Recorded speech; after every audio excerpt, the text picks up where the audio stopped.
Hi everyone! Welcome to House Karaan. I'm Mami Bell. For today's video, I'm going to share to you about clogged milk duct. So, I'm sure maraming mommies ang makaka-relate dito, especially those breastfeeding mommies. So, without further ado, let's get started.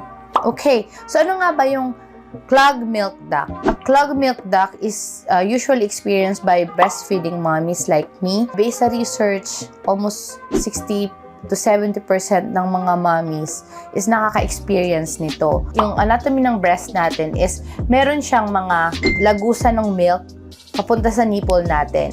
And pag hindi siya na-empty ni baby, nagstay siya doon at na-obstruct niya yung flow ng milk. Magde-develop ng mga lump and sobrang masakit siya. Pag kinapa mo yung breast mo, meron ka makakapang mga bukol-bukol.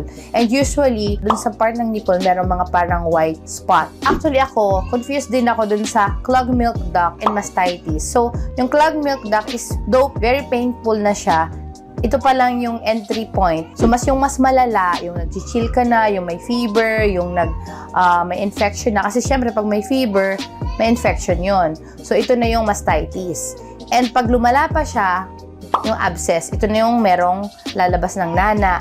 So, mas mahirap yon kasi kailangan ng may bubutasin para matanggal yung nana sa breast ni mommy. So, it's very important na at an early stage, dun pa lang tayo sa clogged milk duct, magawa na natin ng remedy at ma-cure na natin yon para mas hindi pa siya lumala. What are the symptoms of clogged milk duct? Meron kang clogged milk duct is yung engorgement or yung parang punong-puno ng milk yung breast mo and naninigas siya, namumula. There are also sign of low milk supply. So, pakiramdam mo marami kang milk kasi naninigas siya, pero pag pinadede, konti lang yung milk na lumalabas.